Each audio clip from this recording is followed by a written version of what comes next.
These are 5 movies that will undoubtedly be masterpieces. In 5th place, Once Upon a Time in Hollywood, the sequel. This story will focus solely on Cliff and will take several ideas that Quentin Tarantino had for his 10th movie, The Critic. Tarantino surely abandoned that project because he felt too much pressure for his 10th film. But I think the world of Once Upon a Time in Hollywood is very creative, and with the help of David Fincher, something truly great can be made. To me, the first film had plenty of memorable scenes, like DiCaprio filming the cowboy scene or the big finale, but I also felt it had too many forgettable moments, like the many driving scenes or Margot Robbie just sleeping. That's why I think Fincher will be able to create a more solid story. Cliff's character still has a lot to be explored, the mystery of his wife, his past life in Hollywood, and of course, all those references to the cinema of the time. I want to see more of him and of that world full of magic and decadence.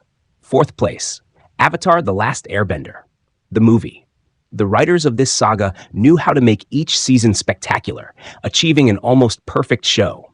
I don't care if this movie focuses on Momo being lost. I would love to see these characters again on the big screen. Although The Legend of Korra wasn't so much to my liking, mainly because I found its characters boring, even if the plot was interesting.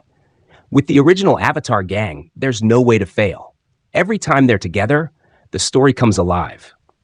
I even hope it competes for an important award, because the world of Avatar deserves it. 3rd place. Steven Spielberg's next movie will be about aliens, featuring Emily Blunt.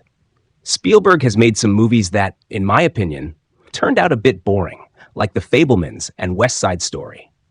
The latter should never have been made, since the original is far too good. However, I feel that when Spielberg goes back to his roots with fiction stories is when he truly shines.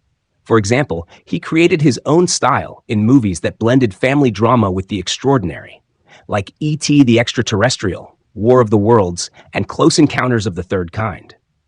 I think Spielberg has a special talent for telling how families face extraordinary situations, and that's why I believe this new movie will appeal to us. The only thing that worries me is that Spielberg seems to be directly involved in the writing of the script. When he got too involved in the writing of The Fabelmans, he ended up creating a story that was a bit boring, maybe too personal and relevant to him, but not so much to the audience. Also, if he really wanted to tell his biography, I didn't like that he completely ignored the stage in which he built movies like Indiana Jones, Jaws, or E.T. A sequel to The Fabelmans would be great. 2nd place. This will be Dune, Part 3. The story is about how Paul Atreides, even after becoming blind, manages to play a kind of strategic chess and win it, proving his powers of seeing the future. Here we'll see characters like the return of Jason Momoa and Anya Taylor-Joy gaining importance. I think the story has enough material to be grand, though I don't know how they'll manage to condense the entire book into one film. Still, I sense it will be the return of the king of this trilogy, epic, forceful, and memorable. In the second part, they had already proven their greatness with a cinematic spectacle that recalled classics like Ben-Hur, full of elements of religion, desert, history, and epic scale. That mix worked, and I believe Dune 3 will undoubtedly be even more important. Denis Villeneuve has established himself as one of the best directors of our time, competing directly for the spot with our first place, Christopher Nolan's Odyssey. Nolan's Odyssey promises to be a spectacle. His most recent work, Oppenheimer, was one of the best films of recent years. It did not disappoint. It had an impressive cast, and he knew how to handle it perfectly. Oppenheimer can easily be placed among the great Oscar winners, close to the greatest in history, and it wouldn't be undeserved. I think Nolan is following a path similar to Spielberg's.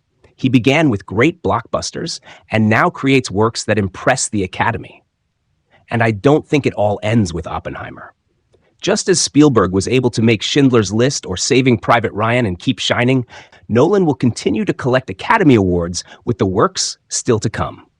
That's why his next film is the one I consider the most anticipated and the greatest spectacle to be presented. Thank you for watching this video.